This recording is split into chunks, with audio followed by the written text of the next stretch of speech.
Hello, dear friends. Today we'll continue exploring the memoirs of a German non-commissioned officer. Don't forget to rate this video and share your thoughts in the comments. And now, let's begin. Once again, I was observing Target 215. There were several anti-aircraft artillery positions at the intersection. A man appeared in the open, took off his overcoat, and stood there in a short-sleeved shirt under the bright sun, then nonchalantly strolled over to the pond to go for a swim. "Reinhard," I said. "Reinhard, just look at that. Isn't that sheer audacity?" We were crouching there, itching to get into a fight. If only some kind of gun would pass by. But the god of war was kind. Not one, but two artillery pieces appeared. They approached, rattling but moving swiftly over the hill past point 235, and were heading toward point 315. What luck! The order to open fire was given. "Report readiness. Fire!" We waited. There it was. Boom! And then a mushroom cloud. Our Ivan was scared out of his wits. A 155mm shell is no Easter egg. He grabbed his jacket and vanished into cover, kicking up a cloud of dust. The coachmen spurred their horses and galloped away. We caught up with them at checkpoint 325. One of the horses was walking in circles without a coachman, and we felt better. It was funny, Dad. It cheered us up, and I thought of your stories about the Berezina. Didn't you do the same sort of thing yourself? You'd lie there waiting and laugh. "Watch, now they'll jump around," you'd say. Mother always got angry about that. What a mischievous bunch you men are. But I know how you felt at that moment. In the morning, I lay in my little den with a slight fever. I dreamed of a peaceful sleep under my mother's protection, of a sleep in which I could let go of everything that stresses me out so much, like this constant state of waiting for a call. A sleep after which I could wake up smiling, a sleep that wouldn't be one long, restless dream. As always happens, around 4 o'clock, the earth begins to crumble, seeping through the thatched roof of the dugout. Sometimes it falls so heavily that it seems as if the rafters are trembling on their own.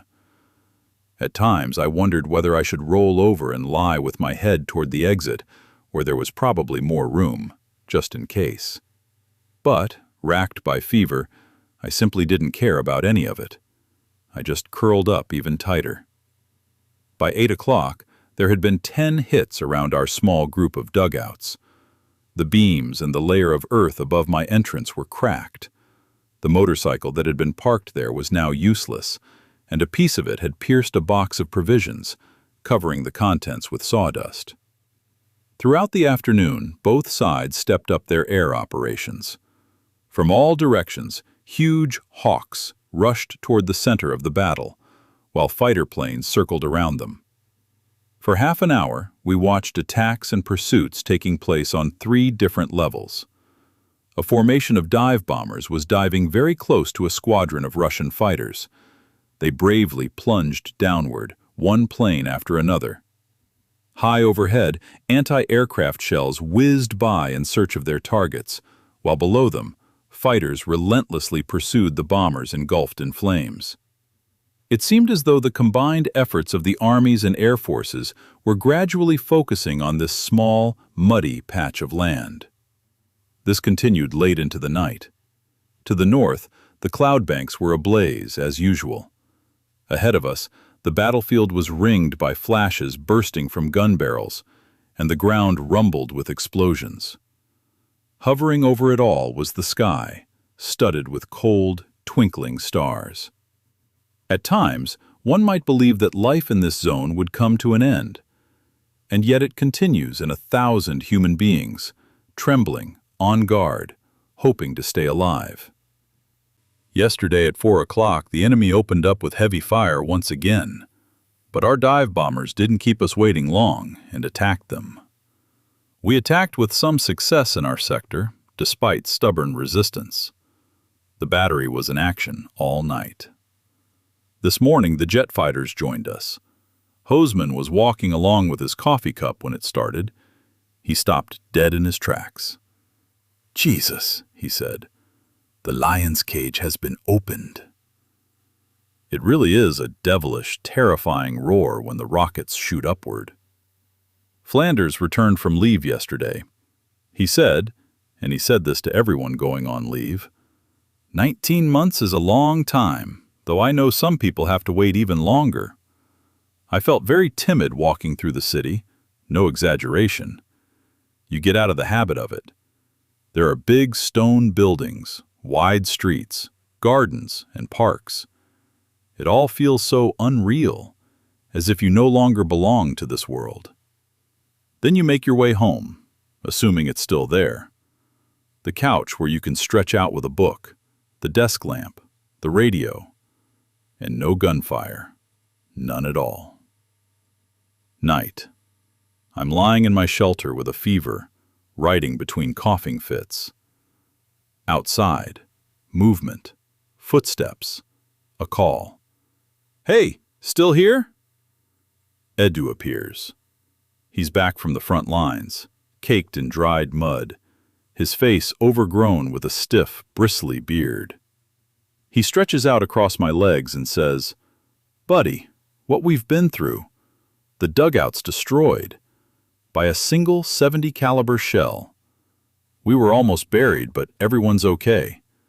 5 times the Russians were about to launch an attack. 5 times there was artillery preparation, and 5 times their infantry didn't budge. The area is practically open. We had to dig in the machine guns. Do you happen to have anything to drink?" At the same firing line. By the fall of 1942, the seeds of disaster had already been sown in the south. Von Kleist's army undertook a new, unsuccessful attempt to break through to the Caucasus from Mozdok, leaving Army Group Center with an exposed flank stretching 1,000 kilometers. Meanwhile, the Battle of Stalingrad, which had initially been considered easy pickings, continued to tie up German reserves. However, in the central sector, the Russian summer offensive had been held back, and by September, Pabst's unit found itself back at the old line. We discussed whether it's helpful to have some kind of inner strength when you're under heavy fire. One thing we established is that atheists have a harder time in such situations, because there are moments when everyone's inner strength to resist runs dry. In situations like these, it's good when a person has another source of strength to sustain them. That's why you shouldn't take away a religious person's faith. For the same reason, young people aren't always the most reliable, though you can't say anything for certain in advance. It's already been proven that you can't truly judge a person unless you've seen them under fire. There are people who become almost cheerful. Their sense of humor sharpens in near-critical situations. These people are the salt of the earth. Despite your reserve, as I read your letters, I notice a hidden concern in them. What, exactly, is my attitude toward death? People try to avoid discussing such issues. Death is always right here. Its presence here is so obvious that it's impossible to overlook. For this reason, we have long since determined our attitude toward it. Some people are terrified of death, clinging to the hope that it will pass them by. Therefore, they are torn between hope and fear.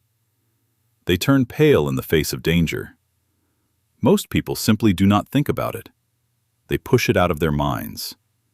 Everything will be all right, they think, and they take risks, not shying away from danger beyond what the fulfillment of their duty requires. Death in battle is an unnatural death. It is true that the opposite theory forms the foundation of Quentin's teachings. Quentin was wrong about this. To give one's life for one's country, to die so that humanity may live on in the consciousness of the people, this is not our only calling. What matters is that the willingness to die is not lost, for a nation where people have forgotten about death is doomed to decline. But it is also true that each of us still has many hopes, aspirations, and desires. There is much that lies beyond the realm of sudden death. We carry within us unborn works that are yet to be created. It is precisely in these years when all our talents, with the exception of military ones, lie dormant, that we still have so much we want to accomplish. To complete the work of one's life is yet another duty, and not the least of them, that a person must fulfill for his country. So it seems to me that this does not at all imply that we should accept death as something natural, merely as an attribute of the natural course of development. That would mean that we are giving up in advance, that we will be guided by no other thought, that without this final completion, our life would be useless. Death in battle is a glorious end to a man's life, but it is not the only one. His loss to the people and the country can be made up for. No one is immortal, not even the best among us. New generations will emerge, and all our strength and abilities will be passed on to them, insofar as a person knows how to die. Each individual must continue the struggle, realizing that the fulfillment of his own potential is possible. If you risk your life, as if rediscovering it anew each day, and valuing it even more highly, if you find yourself a hair's breadth from death because the game of heads or tails with fate excites you, if you accept death as the natural conclusion of your life, and if you even find satisfaction in death, finally finding relief in it. If a dangerous life is merely a phase in one's existence, and its allure leaves its mark on everyone, then death in battle is just one of many possible outcomes. It is a premature end. You do not accept it with indifference, but you can accept it with composure. It can be met calmly and with self-control, with the dignity that accompanies a conscious attitude toward life, and with the desire to inflict the greatest possible damage on the enemy, to sell one's life as dearly as possible, and to fulfill one's grim duty to the very end. But it is not so much the thought of our own death that moves us as the fear for the lives of those we love. We feel confident in our own strength and take pride in having escaped death. We feel equal to the danger we can look in the eye, even if it turns out to be too great to withstand, and the wave of darkness enveloping our consciousness will only last a moment. But as soon as the danger is behind us, we plunge back into life. On these moonlit nights, a translucent mist hangs among the fir trees, and the silvery grass crunches underfoot. The second winter of our stay here is approaching. I am certain that we will have learned the lessons of the first winter. But more than ever, we will need our courage and perseverance, as well as strength of spirit, to live without harboring illusions. Because what we are doing is thankless work. We must either stand our ground or fall. This is a merciless war. September 25th, 1942. Everything is exactly as it was last year, when we stood before the village of Bely and built our first shelter in the wall and constructed a chimney out of peat bricks. Since then, we've made some progress. We've nested several tin cans inside one another, and we've also removed the exhaust pipe from a downed Russian bomber. But the dimensions of the hearth remained the same: 1 shovel blade wide, 1 high, and 2 deep. At first, the chimney always smokes. Then the earth dries out, the firewood begins to crackle, and we lose ourselves in memories. Today I returned to the battery. Schmuck was sitting at the entrance to the dugout over a bucket of boiling potatoes. I took a couple of potatoes and peeled off their thin skins. They were wonderful and hot, but I only realized that after I'd gone for a walk beforehand. I realized what a pleasure it is to eat potatoes. I was completely satisfied, and it occurred to me once again just how much we've come to appreciate the little joys in life. I'm serving as the forward observer again. I was supposed to relieve someone further out on the right flank, and the new order caught me while I was already on my way.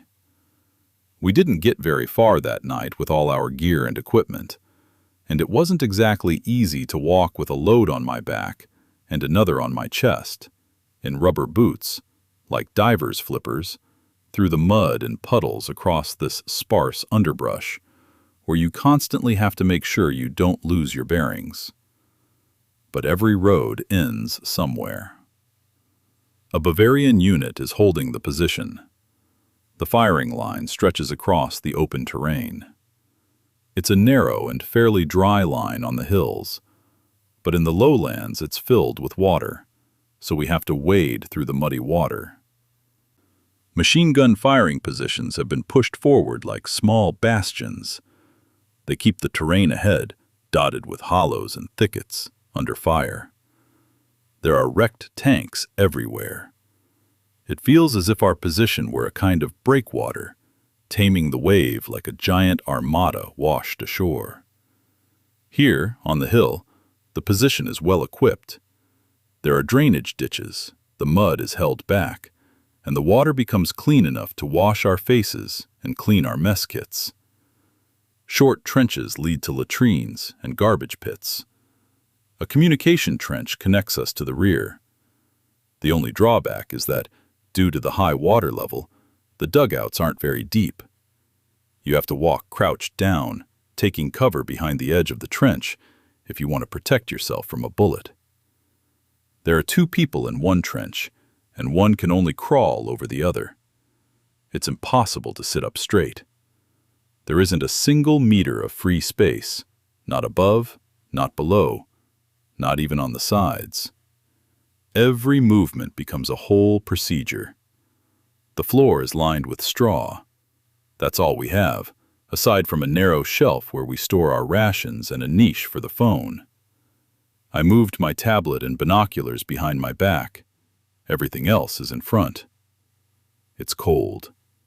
We placed a candle between 2 herring cans to warm up some tea in a mug. When we go to sleep, we pull a blanket over our heads and keep each other warm. I walked around the position. The sun was shining.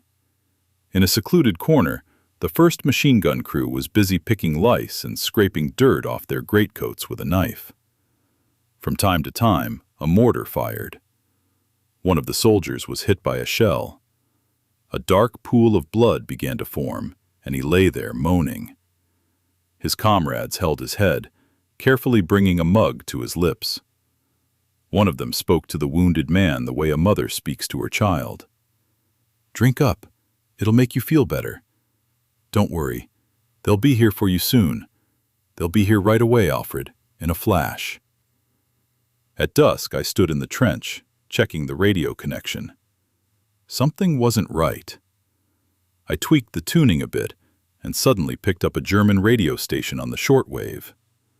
The platoon commander was passing by, and we let him listen. An operetta.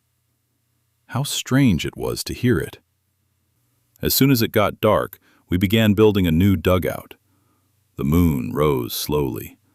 The brittle grass crunched under our feet. Our weapons were covered in frost. During a break, I walked over to Sergeant Ratu, who was serving as the forward observer to my right. He had just returned from leave, and I wanted to know if Frankfurt was still standing. I also wanted to hear the story of how he had nearly landed in the enemy's camp a few days earlier. "It was pretty simple," he told me. "I was already getting close, moving along a line of sparse bushes, but I ended up on the wrong line, the one that runs through a marshy lowland and ends in the combat zone. There were no trenches there, and I didn't see any marsh, but I did see a few dugouts. I was already heading back to my own lines when someone called out to me. I couldn't make out what they were saying. The voice sounded kind of funny. I said, 'What's the matter?' And he said, 'Brady, Brady.' Damn, I thought. Brother? Brother? Something's not right here. I quickly turned around. 10 meters away from me, someone from the supply truck asked me, 'Should we keep moving?' Well, what can you say? When we were already about 50 meters from that spot, I said to my men, "You stupid fools, didn't you see that those were Russians?" Ivan didn't fire a single shot. It was unbelievable. But then they stirred up our own trench, and a couple of machine guns opened fire. I threw myself to the ground and kept calling out until someone shouted, "Hey!" We finally made it to the trench, but for a while those scoundrels refused to believe we were Germans. I stood by the first machine gun, waiting for the artillery barrage that was supposed to precede our attack. The operation began right on schedule. Shortly thereafter, a squadron of dive bombers appeared. The ground was pockmarked by explosions from shells of all calibers. Dark gray-white smoke rose in a dark purple cloud, slowly drifting westward. Directly opposite the sun, mushroom-shaped clouds rose from successive explosions. One after another they rose, taking on bizarre shapes, sometimes like a cabbage stalk, sometimes like the tips of jets of water, and sometimes like a clenched fist. All the while, dive bombers plunged into the smoke, and through the binoculars one could see huge clods of earth being hurled into the air. The wall of fire surged forward toward the enemy's rear areas. At first, individual figures were visible, and then groups retreating backward. But there were still yellow flashes bursting from the barrels of tank guns, and again a cloud in the east, indicating that ground-to-ground rocket fire was underway. Our batteries responded with intense barrage fire. By evening, we had reached our objective, and the enemy had clearly lost heart. My relief unit arrived with a couple of wagons loaded with logs. It was so quiet that we were able to drive right up to the dugout. Everyone greeted each other with a handshake. The supports and planks were unloaded quickly and quietly, and soon the wagons drove off again and vanished, like ghosts, into the moonlight. At 4 o'clock, we hung a raincoat tent in front of the entrance and lit the first fire in the stove. At 4:30, we trudged back, barely moving our heavy legs, utterly exhausted. That's all for today. If you liked the video, please support it with a like and subscribe to the channel. Bye for now, everyone. See you next time.